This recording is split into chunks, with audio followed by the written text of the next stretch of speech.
Several mass shootings at schools across the country. How do we make schools safer for our children?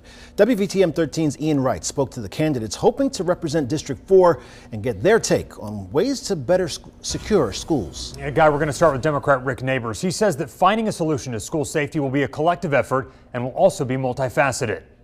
What specific item can we do that? It'd be a collection of things. I read the same information. There's the issue on mental health. There's the issue on raising the age, the metal detectors, armed guards, arming teachers. I'm not certain that we know as a people how best to do that. And some suggest maybe it takes a collection of all these things. But ultimately, we have to decide as a people how do we want to behave and what is acceptable behavior. And then we begin to enforce that socially in our interactions with each other, where you wouldn't dare think of that because we don't do those things here. And right now we've created a world where it's okay to do that here. And you're not going to change that by any law. Fellow Democrat Lee Allman says he doesn't think metal detectors can hurt, and he's open to a discussion on using them in schools. As far as his plan for increasing school security.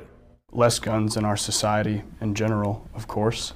I think all schools should have a resource officer or a police officer there who, you know, I mean, I don't want to turn our schools into war zones with police and cages on the windows and everything, but I think there should be someone on site who's well trained, who the kids know is there for their safety.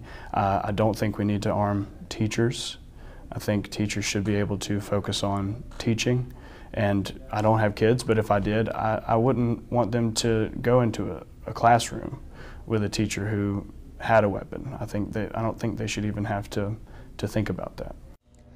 On the Republican side, GOP candidate Anthony Blackman says he supports metal detectors among other measures to make schools safer. Physical security, lock it down, one way in, one way out under normal conditions, controlled access potentially, as far as a camera that could be, they could look at it in the office and open it up, you know, after class had started. You got biometrics and retina scans. Now that's getting more into the future age, but you can have it on your cell phone. So that technology is relatively cheap. You could have metal detectors and possibly x-ray and book bags. I don't know how many people in high school actually carry book bags anymore, but you know, you could have them pass a bag through an x-ray machine just like they do at the airport. We invited Congressman Robert Aderholt to join us for an interview. He has not yet been able to do so. Guy. To learn more about the candidates and the issues, check out the WVTM 13 app, click menu, and under the news tab, click politics. That takes you directly to our Commitment 2018 section and all you need to know about the upcoming election. Two people